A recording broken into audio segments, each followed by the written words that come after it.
கண்காட்சி நடத்திய தமிழங்கள் உயிர்மை சுற்றிகளின் வெற்றியாளர் உங்கள் ஜாக்சிகா பேசுகிறேன். இப்ப பாத்தீங்கன்னா மரம் பேசாது, ஆனா மரம் கற்பனையா பேசினா எப்படி இருக்கும்? இப்ப பாத்தீங்கன்னா புத்தகம் பேசாது, ஆனா புத்தகம் கற்பனையா பேசினா எப்படி இருக்கும்? அதே மாதிரி இப்ப கருவறையில இருக்கிற சிசு பேசாது, ஆனா அது கற்பனையா பேசினா எப்படி இருக்கும்? அதைத்தான் இப்ப உங்க முன்னாடி பேச போறேன். அருமையான அரங்கம், அழகான காட்சிகள், வண்ண வண்ண விளக்குகள், முத்து முத்தான சிரிப்புகள், புரட்சியான தோரணங்கள். என்னாச்சு? ஏதாவது விசேஷமா? ஓஹோ, நான் தானே விசேஷமே. இந்த உலகத்தில் பணச்செல்வம் இருந்தாலும், பொருட்செல்வம் இருந்தாலும், கல்வி செல்வம் இருந்தாலும், ஏன் இத்தனை செல்வங்கள் இருந்தாலும் எப்ப கிடைக்கும் எப்ப கிடைக்கும் என்று ஏங்குவது என்னமோ என்னைத்தானே. நான் தான் கருவறையில் இருக்கும் சிசு பேசுகிறேன். தாயின் கருவறையில் இருந்து கொண்டுதான் பேசுகிறேன். இந்த தமிழின் கருவறையில் நின்று கொண்டு முளைச்சு 3 இலை விடல, அதுக்குள்ள பேச்சப்பாரு என்று குழந்தைகளை அதட்டுகின்ற பெரியவர்களே, இன்னும் சரியாக முளைக்கவே இல்லாத உரைக்குள் உறங்கும் விதை நான்.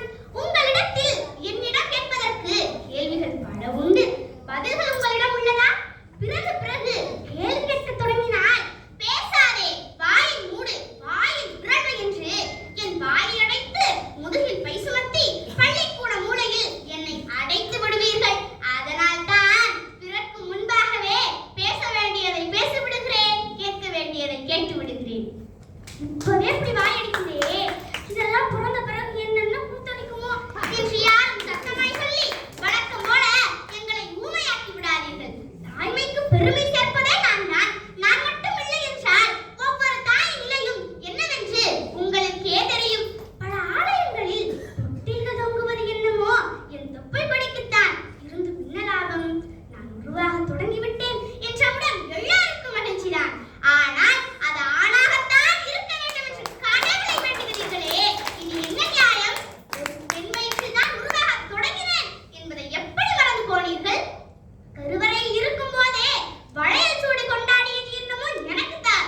ஆனால் அன்றும் கூட என் அம்மாவின் வயிற்றை பார்த்து இது ஆண்தான், இது பெண்தான் என்று கணக்கு போடுகிறீர்களே, இது சரியா?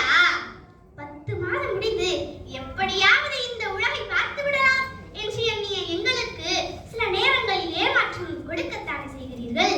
இப்படி கொஞ்சம் கூட இரக்கம் இல்லாமல் எங்களை குப்பை தொட்டிக்கு தாரை வைத்துக் கொடுப்பது நியாயமா? நாங்கள் நல்ல நிறத்தோடு பிறக்க குங்குமப்பு கொடுப்பது கொஞ்சம் வேடிக்கையாகத்தான் இருக்கிறது. செயற்கைக்கு வண்ணம் தீட்டுவது சரி, ஆனால் இயற்கைக்கு வண்ணம் தீட்டுவது முறையா? என் தாய்க்கும் தந்தைக்கும் திருமணமாகி என்னவோ 6 ஆண்டுகள் தான் ஆயிடுச்சு. ஆனால் அதற்குள் 100 ஆண்டு மன சுமை என்னவா இருவர் மீது சுமத்தி விட்டீர்கள். என்னை கருப்பையில் சுமப்பதற்கு முன்பே 6 ஆண்டுகள் இந்த சமூகத்தின் ஆறாத வெறுப்பை நெஞ்சுக்குள் நெருப்பாய் சுமந்து நின்றவள் என் அம்மா. ஊராரின் ஏற்று பேச்சுக்கள் உள்ளத்தில் ஊசிகளாய் குத்தியதால் தான் புறவாமை வேண்டும் என்று காரைக்கால் அம்மையான ஈசனிடம் வரம் கேட்டாரோ அந்த புனிதவதி என்னும் புண்ணியர். படித்த பெண்களை ஏற்றிய மிஷினாகவும், படிக்காத பெண்களை வாஷிங் மிஷினாகவும் பார்க்கின்ற உங்கள் ஆயத்த பார்வை என்றைக்கு மாறும்? பிறக்கும் குழந்தை ஆண் பிள்ளை என்றால் அள்ளி அணைப்பதும், பெண் பிள்ளை என்றால் பெற்றவளே வெறுப்பதும் இன்னும் எத்தனை நூற்றாண்டுகள் தொடரும்?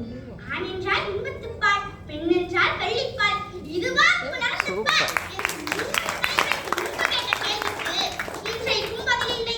நானும் ஒரு பெண் பிள்ளை, இருப்பீர்களா என்னை? பிறப்பது ஆணோ பெண்ணோ எதுவாயினும் புன்னகையோடு சரிசமமாய் ஏற்றிக் கொள்வது எப்போது?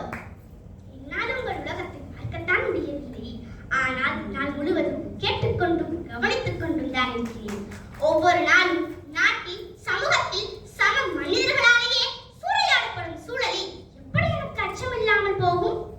எத்தனை கவலைகள் என் உள்ளத்தை அழுத்தினாலும் பூந்தோட்டமோ போராட்டமோ எதுவாயினும் நான் சந்திக்க தயாராகிவிட்டேன். பணிந்து உங்களை கேட்கிறேன், நான் வரும் வரைக்கும் வெளியே சோலைவனமாக்காவிட்டாலும் பரவாயில்லை, பாலைவனமாக்கி விடாதீர்கள். இன்னும் கொஞ்ச காலத்தில் எனக்கும் என் சகாக்களுக்கும் நம் பூமியும் நம் பூமிக்கு நாங்களும் தேவைப்படுகிறோம். எதிர்மறையாகவே பேசுகிறேன் என்று எண்ண வேண்டாம். என் தாய் எதிர்கண்டவற்றையே எடுத்துரைத்தேன். எதிர்பட்டதே எண்ணத்திலும் பட்டது. ஆனால் எதிர்பார்ப்புகளோ ஏராளம். சத்தம் இல்லாத தனிமை